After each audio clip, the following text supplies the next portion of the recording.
This lecture onward, I am starting polity series, which will be based on pre and mains polity series, और इसमें cover किया जाएगा pre और mains का syllabus. दोनों syllabus साथ साथ चलेंगे और फैक्ट बेस्ड नहीं होगा, स्पेशल फोकस मेंस के लिए होगा।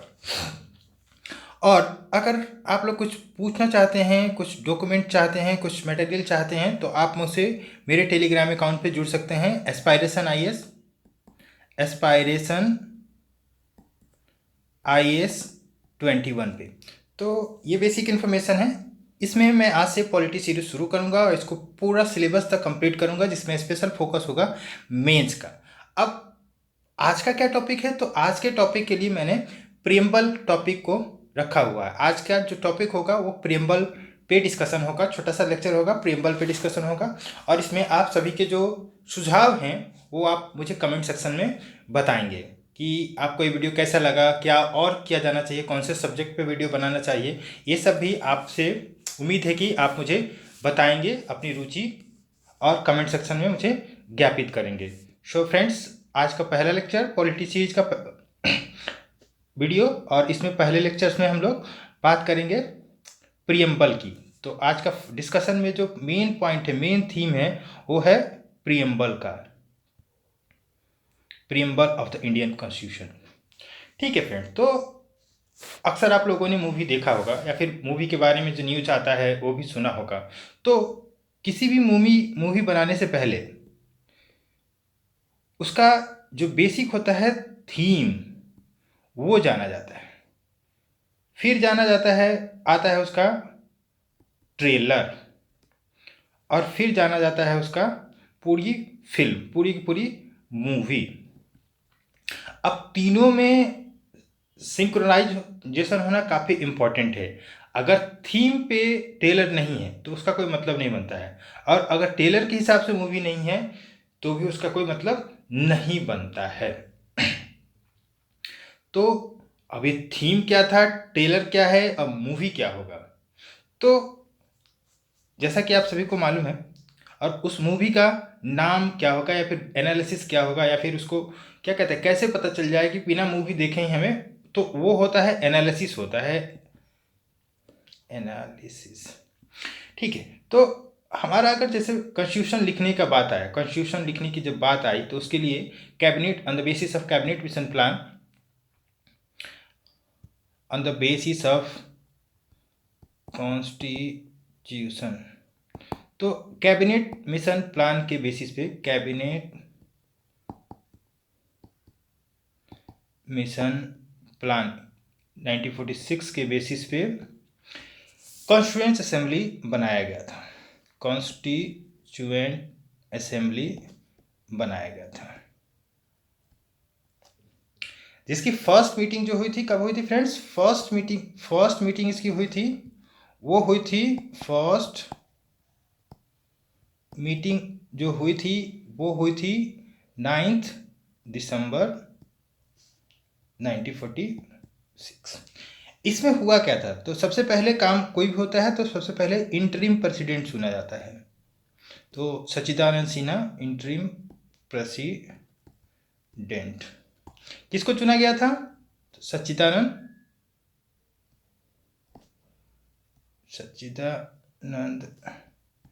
सिन्हा जी को चुना गया था। फिर इसकी दूसरी जो मीटिंग हुई वो कब हुई थी? तो वो हुई थी 11 को, 11 दिसंबर 1946। और इसमें जो है वर्किंग प्रेसिडेंट का इलेक्शन हुआ था, वर्किंग प्रेसिडेंट और परमानेंट प्रेसिडेंट कह सकते हैं, वर्किंग प्रेसिडेंट कम परमानेंट प्रेसिडेंट का इलेक्शन हुआ था। और उसमें डॉक्टर राजेंद्र प्रसाद, जिन्हें प्यार से लोग राजेंद्र बाबू भी कहते थे, वो इलेक्ट हुए थे, वो एज ए प्रेसिडेंट ऑफ किसके? Constituent assembly. अब आता है कि कॉन्स्टिट्यूशन लिखना है, तो सबसे पहले उसका डिसाइड इम्पोर्टेंट करना था कि थीम क्या होगा, कॉन्स्टिट्यूशन का थीम क्या होगा। तो थीम के लिए पंडित जे.एल. नेहरू ऑब्जेक्टिव रिजोल्यूशन मूव किया था। ऑब्जेक्टिव रिजोल्यूशन मूव करा था। कब करा था ये? 13 दिसंबर 1946 को।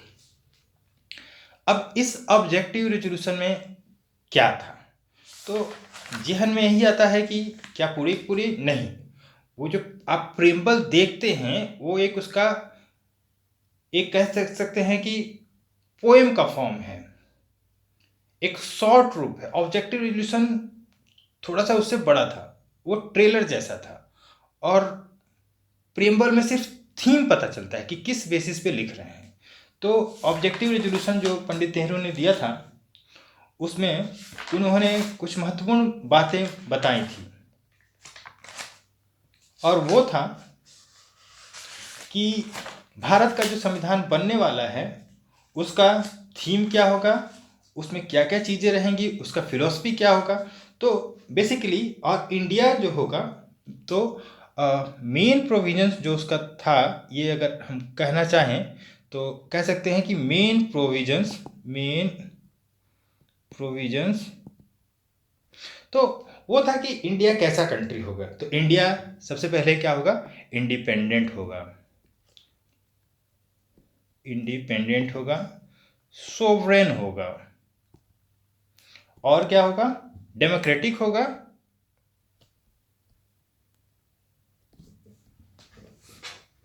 और रिपब्लिक कंट्री होगा। ये रिपब्लिक टीवी से इस रिपब्लिक का कोई लेना देना नहीं है। फिर जो इंडियन प्रोविंसेस होंगे वो भारत के पार्ट हो सकते हैं अगर चाहे तो, और नहीं चाहेंगे तो इंडिया से फ्री भी रह सकते हैं। उसमें ये भी बात लिखी गई थी कि इंडिया क्या करेगा? प्रोवाइड करेगा कि क्या चीज़ प्रोवाइड करेगा? Freedom of thought, expression, belief, faith, worship, vocation यहाँ पे मतलब रोजगार का जो साधन होते हैं उसका, एसोसिएशन और एक्शन। और उसमें और एक चीज़ लिखी गई थी कि India to provide safeguard to minorities and people from backward and tribal areas.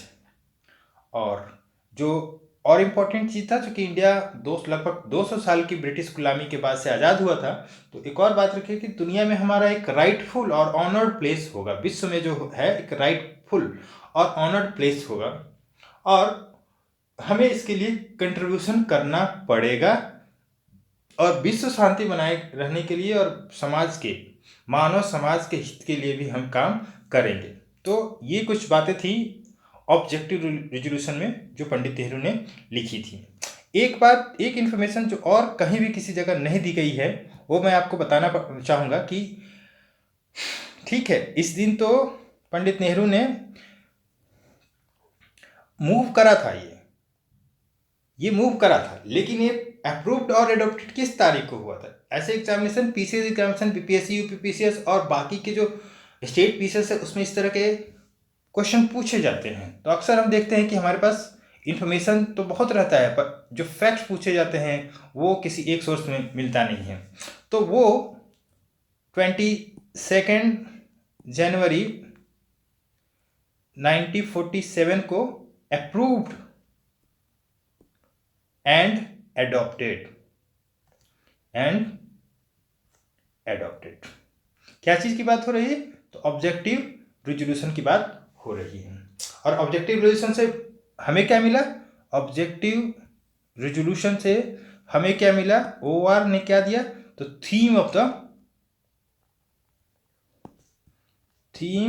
The Indian constitution,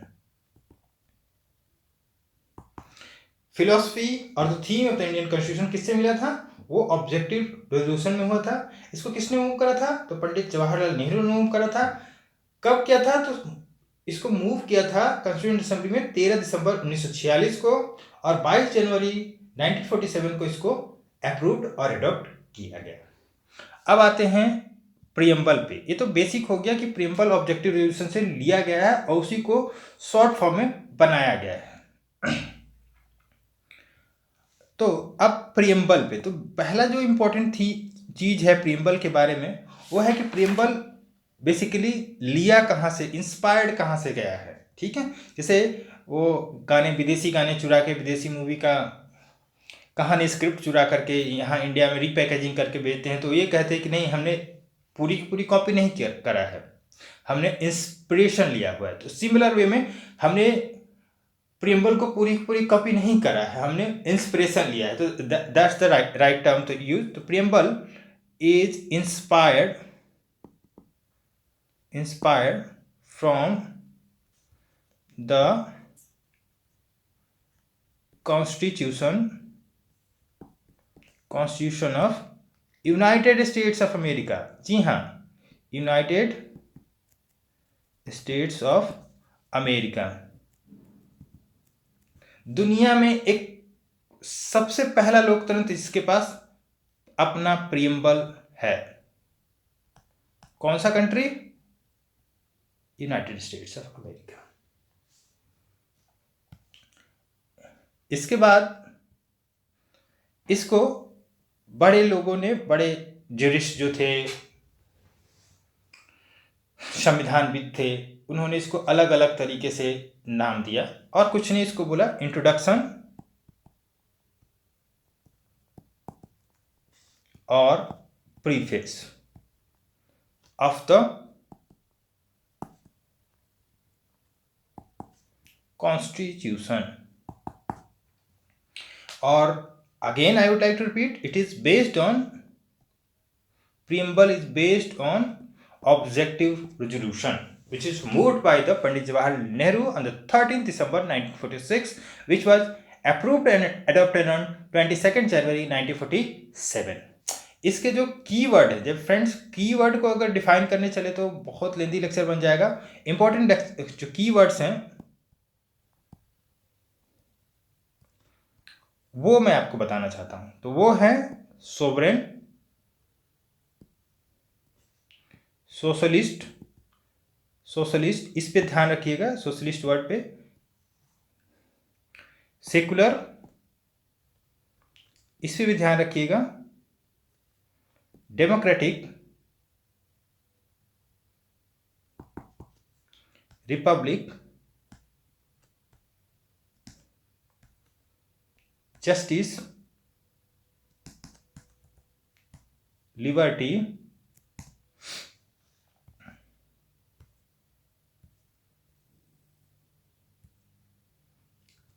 equality,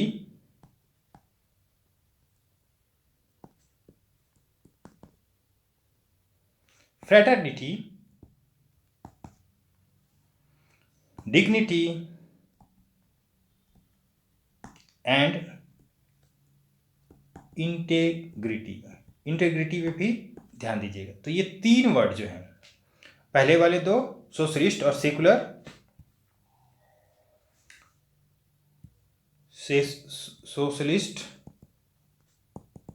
socialist, secular and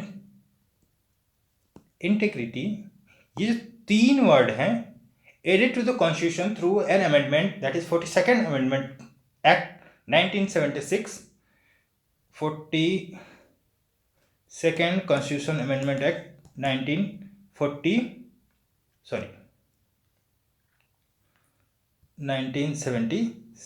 जी हाँ, ये इमरजेंसी पीरियड में ही ये तीनों वर्ड जोड़े गए थे। इसीलिए कुछ लोगों का मानना है कि चूंकि उस टाइम डेमोक्रेसी थी नहीं, ऑपोजिशन के नेता जो जेल में बंद थे, और उसमें संविधान संशोधन करके ये तीनों शब्द को पार्लियामेंट के द्वारा संविधान का मूलभूत अंग बनाया गया था। खास करके प्रियम्बल को, जिसपे ये भी डिबेट चल रहा था कि प्रियम्बल को अमेंड किया जा सकता है या नहीं अमेंड किया जा सकता, तो उस डिस्कशन पे हम लोग थोड़ी देर बाद में आएंगे। अब प्रियम्बल में है क्या क्या चीज, तो प्रियम्बल में इंग्रेडिएंट्स ऑफ द, तो ये बताता है कि सोर्स ऑफ द अथॉरिटी क्या है। तो प्रियम्बल के इंग्रेडिएंट्स क्या हैं? इंग्रेडिएंट्स, पहला इंग्रेडिएंट्स है सोर्स ऑफ अथॉरिटी। तो सोर्स ऑफ अथॉरिटी इसमें बताता है कौन है, तो we the people of India, we the people of India, we the people of India. Source क्या है, तो सोर्स बताता है कि क्या है, तो सोर्स कौन है, we the people of India. इस पे हम लोग एक केस का भी डिस्कशन करने वाले हैं अगले सेशन में, अगले नहीं इसी सेशन में थोड़ी देर के बाद, जो है कहर Singh versus union of India 1989। इसमें क्या हुआ था उसकी बात थोड़ी देर में करेंगे। फिर जो नेक्स्ट इंग्रेडिएंट्स है, जो नेक्स्ट चीज़ हमें कॉन्स्टिट्यूशन से मिलती है, वो है nature of Indian, nature of Indian state. किस तरह का नेचर है, तो डेमोक्रेटिक रिपब्लिक है। फिर जो तीसरी चीज मिलती है वो क्या मिलता है, तो objective of the constitution, objective objective of the constitution, कि किस तरह का संविधान होना चाहिए, संविधान का क्या ऑब्जेक्टिव है, इस तरीके का चीज़, किस तरह का संविधान होना चाहिए। ये सारी चीज़ें कहाँ से मिलती है, तो प्रीम्बल से मिलती है। और जो सबसे ज़्यादा इंपॉर्टेंट चीज़ मिलता है, जैसे बहुत लोगों को इस बात में कन्फ्यूजन है कि इंडियन कॉन्स्टिट्यूशन को कब अडॉप्ट किया गया था, कब से लागू किया गया था, तो वो डेट कहाँ पे मिलेगा, तो वो डेट भी फोर्थ जो इंफॉर्मेशन है इंग्रेडिएंट है, date of adoption of Indian constitution.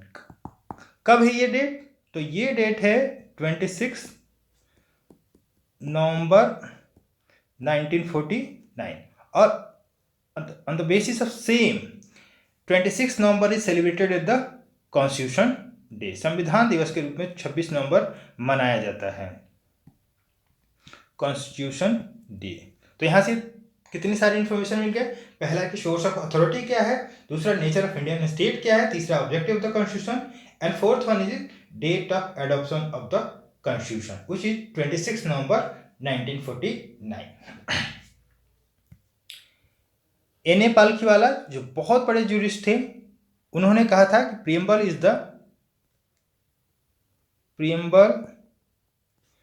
Is an identity card of the constitution. किसने कहा था ये, sorry, N A. Palkhivala. N A. Palkhivala ने ये कहा था कि preamble is an identity card of the constitution. कभी कभी ये इन्फॉर्मेशन भी पूछी जाती है, खास करके प्री एग्जाम्स में, कि ये किसने कहा था, ये किसने कहा था, बताइए स्टेटमेंट का नाम लेकर के। अब जो मेजर केसेस हैं प्रीएम्बल से रिलेटेड, उसकी बात कर लेते हैं। तो सबसे पहला केस आया था री मतलब अपील के थ्रू वहां पे गया था, बेरुबारी यूनियन केस 1960 में। इसमें सुप्रीम कोर्ट ने जजमेंट दिया। अब उस टाइम के पहले मैं कंटेक्स्ट आपको बता दे रहा हूं कि सुप्रीम कोर्ट ने ऐसा क्यों कहा था, ठीक है। ऐसे जजमेंट पहले मैं बता दे रहा हूं कि जजमेंट ये दिया था सुप्रीम कोर्ट ने कि preamble is not a part of the constitution, preamble is not the part of the constitution. अब प्रीएम्बल कॉन्स्टिट्यूशन का पार्ट नहीं है, तो ये कब डिसीजन आया था, 1960 में आया था। तो उस टाइम सुप्रीम कोर्ट ने ऐसा क्यों जजमेंट दिया, ये जान लेते हैं।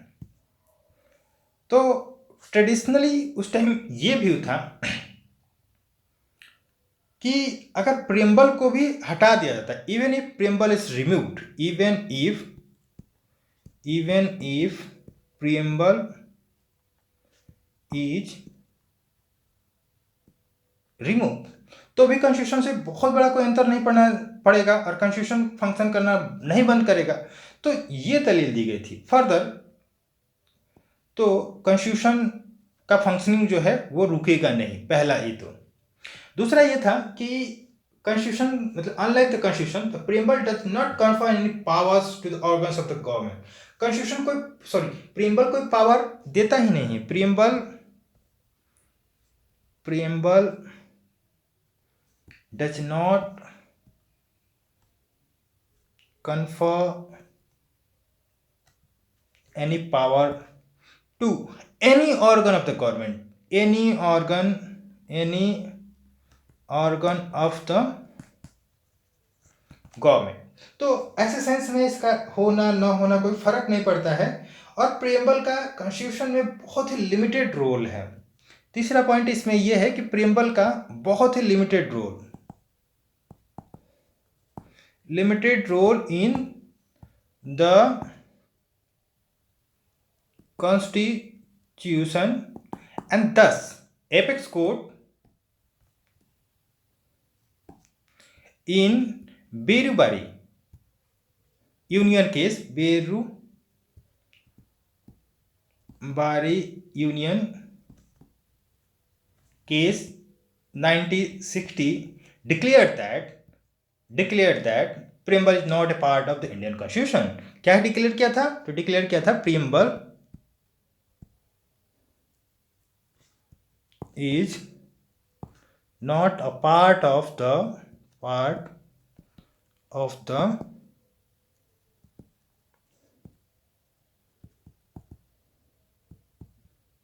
Indian constitution.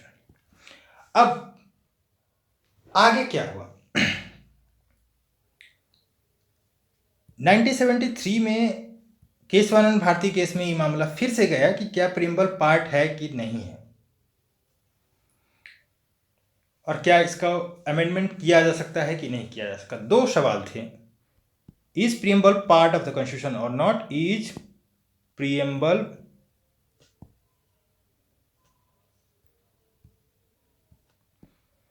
Part of the constitution और नॉट, और दूसरा is can preamble be amended और नॉट, क्या प्रियम्बल में संशोधन किया जा सकता है कि नहीं किया जा सकता है। तो इस केस में सुप्रीम कोर्ट ने जो व्यू दिया था वो बोला था कि preamble is a part of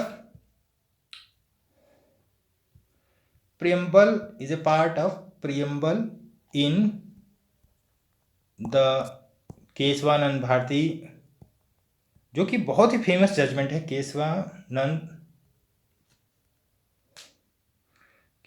Bharti judgment, Kesavananda Bharati case 1973, ये 24 अप्रैल को जजमेंट आया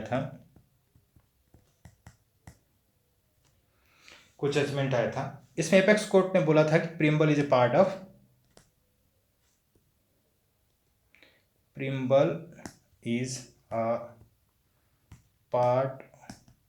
ऑफ द इंडियन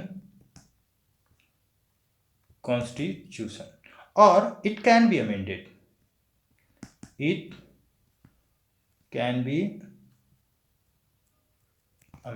तो दो चीजें हो गई। अब इसका बेसिस क्या था कि आखिर जुडिशरी कैसे 12-13 सालों में बदल गई। 60 में बोलती है कि प्रियम्बल जो है पार्ट नहीं है, और वही जुडिशरी, वही जज साहब लोग, वही सुप्रीम कोर्ट 73 में बोलता है yes preamble is a part of Indian constitution. तो आखिर ऐसा हुआ क्यों? तो मॉडर्न व्यू में ये बोला गया था कि preamble is a part of constitution because only if preamble is a part of the Indian Constitution, then only it can be amended to keep it updated with the modern day Constitution। जैसे संविधान में बदलाव होते हैं, article 368 के अनुरूप constitution में amendment होता है। तो जब कॉन्स्टिट्यूशन में आज की ज़रूरतों को ध्यान में रखते हुए अमेंडमेंट किया जा सकता है, तो in the same way preamble में भी होना चाहिए, क्योंकि प्रियम्बल भी तो 1950 में फाइनलाइज हुआ था। तो इसको ख्याल में रखते हुए तो 50 में क्या सिनेरियो था और 1950 में क्या सीनेरियो था, 20वीं सदी में क्या सीनेरियो था, और 21वीं सदी 22वीं सदी में क्या सीनेरियो होगा. For that we need to amend preamble. We need to amend preamble. और पहले का जो जजमेंट था उसके अकॉर्डिंग तो कॉन्स्टिट्यूशन का पार्ट है ही नहीं. तो जो चीज कॉन्स्टिट्यूशन का पार्ट है नहीं उसको कॉन्स्टिट्यूशन कैसे अमेंड कर सकता है. ऐसा नहीं कि कॉन्स्टिट्यूशन उस चीज़ों को अमेंड नहीं कर सकता, लेकिन अमेंडमेंट तो विद इन द कॉन्स्टिट्यूशन होना चाहिए अकॉर्डिंगली. तो 73 केशवानंद भारती 1973 केशवानंद भारती केस में सुप्रीम कोर्ट ने माना, अपना जो पिछला जो डिसीजन था उसी को ओवरराइड किया और बोला कि preamble is a part of Indian constitution. तो फिलहाल स्टेटस यही है कि preamble is a part of the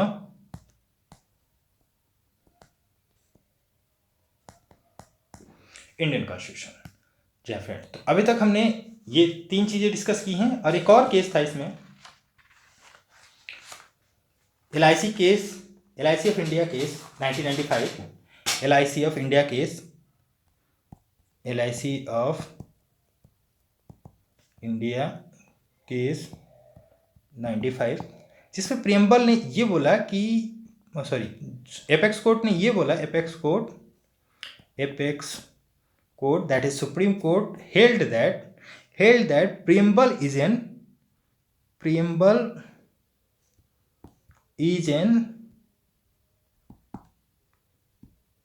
integral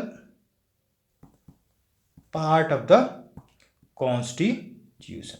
तो ये 3 जुडिशियल जजमेंट सुप्रीम कोर्ट का जजमेंट है, प्रीएम्बल के कॉन्टेक्स्ट में आपको याद होने चाहिए. और वो जजमेंट है Berubari union case, Berubari union case 1960, Keshavananda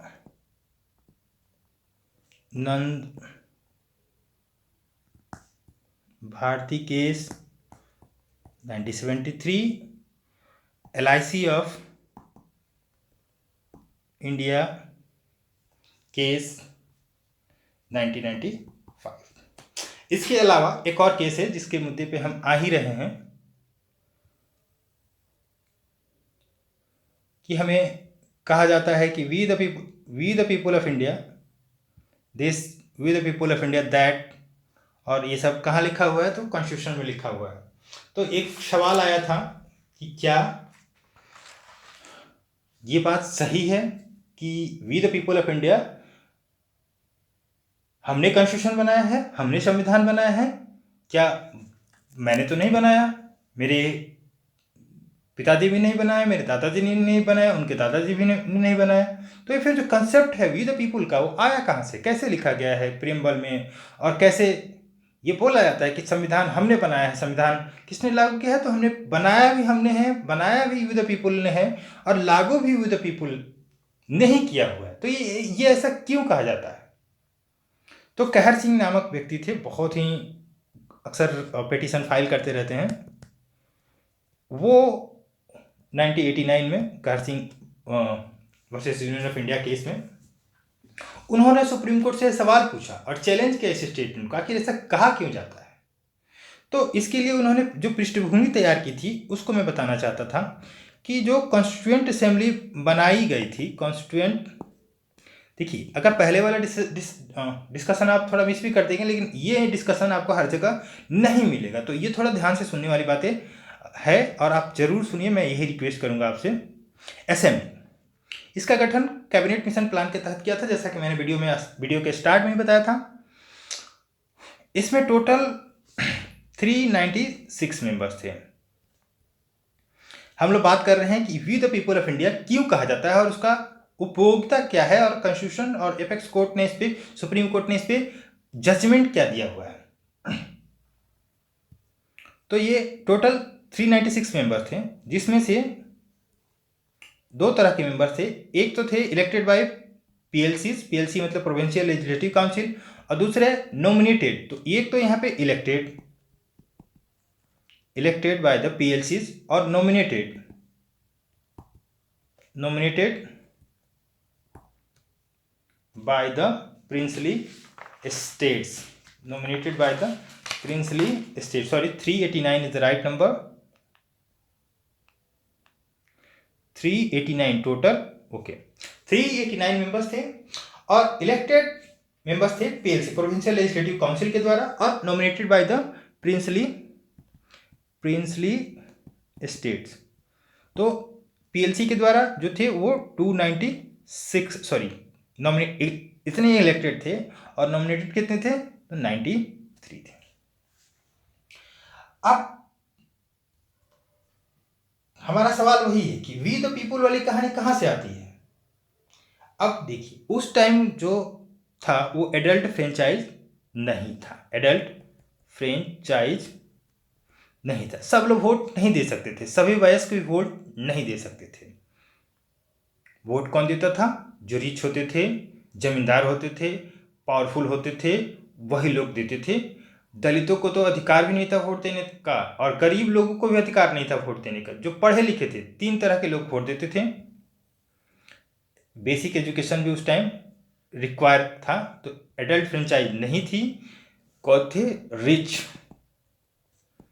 land holders भी, वो भी जिसके पास हैवी लैंड होल्डिंग्स है, जमींदार. Upper caste people. Upper caste में भी ये सब चीजें होनी चाहिए तभी. ये नहीं कि अपर कास्ट है, गरीब है, तो भी आपको वोट देने का अधिकार नहीं है. और कौन? तो लिटरेट, जो अंग्रेजी की शिक्षा जानते हैं, जो अंग्रेजों के हिसाब से पढ़े हुए हैं, वो लोग ही वोट किए हुए थे according to 1935 government of India act, उसके हिसाब से. और उन लोगों ने अपना पीएलसी चुना हुआ था, प्रोविंशियल लेजिस्लेटिव काउंसिल के मेंबर चुना हुआ था, और उस पीएलसी ने कॉन्स्टिट्यूएंट असेंबली के मेंबर इलेक्ट करे थे. तो इसमें भी इलेक्शन वाली फीलिंग आई नहीं, क्योंकि large chunk of India did not vote to elect their representative in the constituent assembly. This is the fact number 1.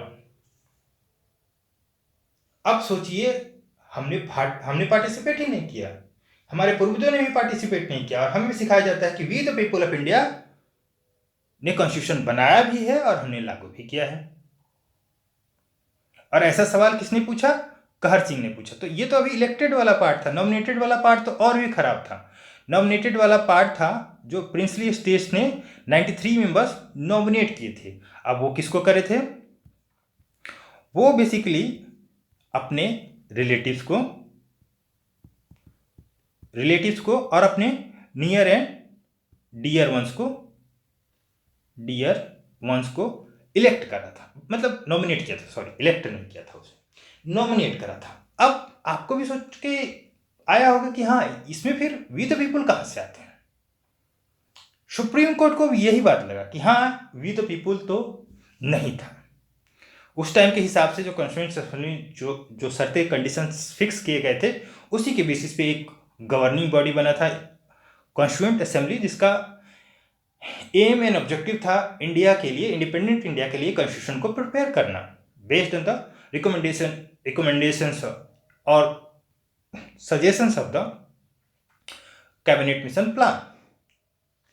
तो सुप्रीम कोर्ट इसमें कहता है इन द कहर Singh versus union of India case में that the statement the people of India gave powers to the constitution or the constitution derives its power from the people directly is a legal fiction. Legal न्यायिक झूठ है ये कि we the people of India हमने constitution बनाया या फिर हमने कॉन्स्टिट्यूशन लागू किया. ये एक लीगल फिक्शन है. ये क्या है? न्यायिक झूठ है. ये सत्य बात नहीं है. ये लोगों को भरमाने के लिए बोला गया है. But a conclusive assumption is a legal fiction and but a conclusive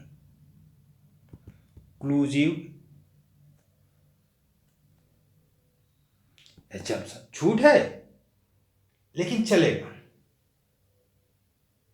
और इसको किसी कोर्ट में चैलेंज नहीं किया जा सकता। कुल मिला के बात यही है कि सब ऐसे ही चलता है। किसने कॉन्स्टिट्यूशन बनाया, किसने कॉन्स्टिट्यूशन किसके लिए बनाया, और नाम क्या दे दिया गया कि we the public of India. अब बात आती है कि आखिर ऐसा झूठ बोला क्यों गया था। तो अगर ऐसा नहीं बोला जाता, अगर इस तरह से नहीं कहा जाता, तो लोगों का जो विश्वास था कॉन्स्टिट्यूशन में वो नहीं होता। और भारत एक ऐसे देश के लिए जहां पे 1946-7 में सिर्फ और सिर्फ 11% ही लिटरेट लोग थे, वहां पे अगर कोई किसी को समझा रहा है कि नहीं आपने तो पाठ ही नहीं किया, आप पे जबरदस्ती लागू किया जाएगा, तो एक और आंदोलन झेलना पड़ता भारत को। और इसलिए कॉन्स्टिट्यूशन मेकर्स ने, famers of the Indian constitution ने इस तरह की पंक्तियां लिखी। और ये नया नहीं है, इवन अमेरिकन कॉन्स्टिट्यूशन में भी सेम लाइन इसी तरह रिपीट किए गए थे, वहां भी पब्लिक ने पार्टिसिपेट की थी। तो ये कौन से जजमेंट में हुआ था? तो कहर Singh versus union of India case में हुआ था। हालांकि इससे हमें कोई ज़्यादा लेना देना नहीं, इंटरेस्टिंग था इसलिए बताने की मैंने कोशिश किया था कि आखिर ऐसा क्यों हुआ था। जो last part of the discussion है वो है सिग्निफिकेंस ऑफ द प्रीएम्बल। अब देखिए सिग्निफिकेंस ऑफ द प्रीएम्बल में आता क्या है। तो एक बेसिक सी स्टोरी है। सुंदर, ध्यान से सुनिएगा, सुंदर, शिक्षित और सुशील। जैसे पंडित जी लोग जाते हैं तो शादियाँ लगाते हैं, लगवाते हैं, तो बताते हैं ये लड़का है, सुंदर है, शिक्षित है और सुशील है, ये लड़की है, बहुत सुंदर है, शिक्षित है और पढ़ी लिखी भी है। पर उससे कुछ पता नहीं चलता है कि कितनी सुंदर है, कितनी शिक्षित है, और क्या मतलब सासू माँ को डंडे से सेवा करेगी, हाथ से सेवा करेगी, ये सब कुछ फिक्स नहीं होता है। या फिर vice versa for male version भी हो सकता है ऐसा। जैसे कितनी शिक्षित है, तो फर्स्ट क्लास में मैंने फर्स्ट लाया था, और उसके आगे मैंने क्लास करा ही नहीं, तो ये भी तो शिक्षित हो गया। कितनी सुशील है, तो एक लाइन पे शांत रहते हैं, दूसरी लाइन पे गाली देते हैं। और कितने सुंदर हैं, तो बस डिपेंड करता है।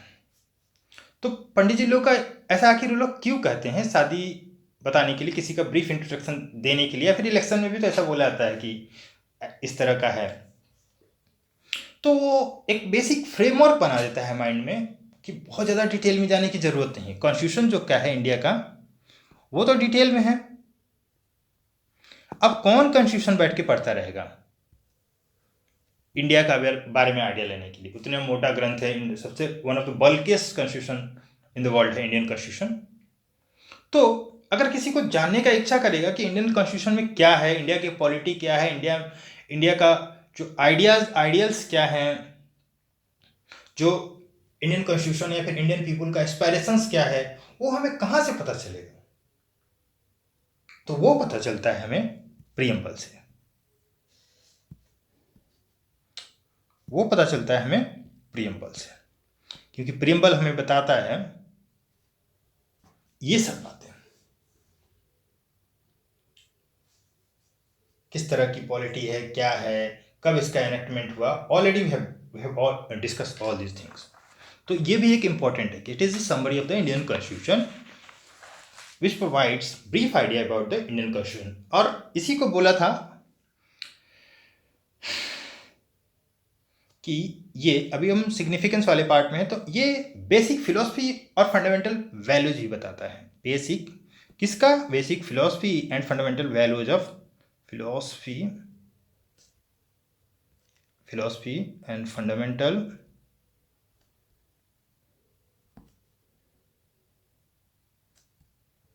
वैल्यूज ऑफ द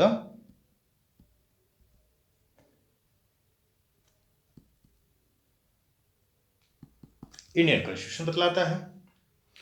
और it contains the grand and noble visions of the Indian constitution. Contains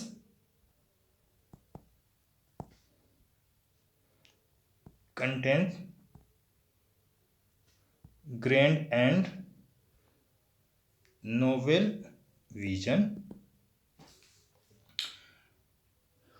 A K Ayyar ने बोला था कि preamble to our constitution expresses what we had thought और ड्रीम्ड सो लॉन्ग। ये बात याद रखिएगा, ए के अय्यर जी ने बोला था, the preamble to our constitution expresses what we had thought और ड्रीम्ड सो लॉन्ग। सारी बातें लिखनी जरूरी नहीं है, इसलिए हॉरोस्कोप ऑफ द के मुंशी ने इसे कहा था, horoscope of our sovereign democratic republic. और अर्नस्ट बेक बार्कर जी ने बोला था कि it is keynote to the constitution. T D. Bhargava ji ने इसे बोला था most precious part and soul of the constitution. ये बार बार पूछा जाता है, मोस्ट प्रीसियस, मोस्ट पार्ट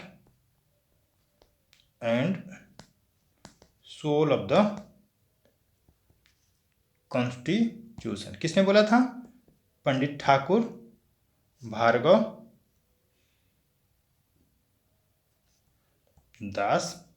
फिर जो अगला इंपॉर्टेंट लाइन इस पे बोली गई है वो है soul of our constitution, soul of preamble is soul of our constitution. और ये किसने बोला है? तो ये जस्टिस हिदायतुल्लाह ने बोला है, जो आगे चल के इंटरिम प्रेसिडेंट भी, वर्किंग प्रेसिडेंट भी इंडिया के बने हुए थे, CJI chief justice of India भी रह चुके हैं जस्टिस हिदायतुल्लाह। अब इस पर किस तरह के क्वेश्चन आते हैं? तो कभी कभी ये पूछ देता है, which of the following features of the Indian constitution is called soul of the constitution. तो अक्सर लोग आर्टिकल 32 से इसमें कंफ्यूज हो जाते हैं और गलत करके चले आते हैं। तो फ्रेंड्स, ये था हमारा आज का लेक्चर जो था based on preamble part of the Indian constitution. इसमें हमने जो डिस्कशन किया कि प्रियम्बल का बेसिस क्या है, ऑब्जेक्टिव रेजोल्यूशन क्या है, ऑब्जेक्टिव रेजोल्यूशन को किसने मूव करा था, कब हुआ था, कैसे संविधान बनना स्टार्ट हुआ था, जो मेजर डिस्कशन थे उसके बारे में, मेजर केसेस जो हैं प्रियम्बल से रिलेटेड, प्रियम्बल में बेसिकली है क्या, प्रियम्बल अमेंड किया जा सकता है कि नहीं किया जा सकता, प्रियम्बल कहाँ से लिया गया है, और प्रियम्बल में कौन कौन से वर्ड जो थे वो ऐड किए गए थे 42nd कॉन्स्टिट्यूशन अमेंडमेंट एक्ट के द्वारा। तो friends, please let me know if you have any query or question in the comment section. Thank you so much for watching this video session. All the very best. Thank you.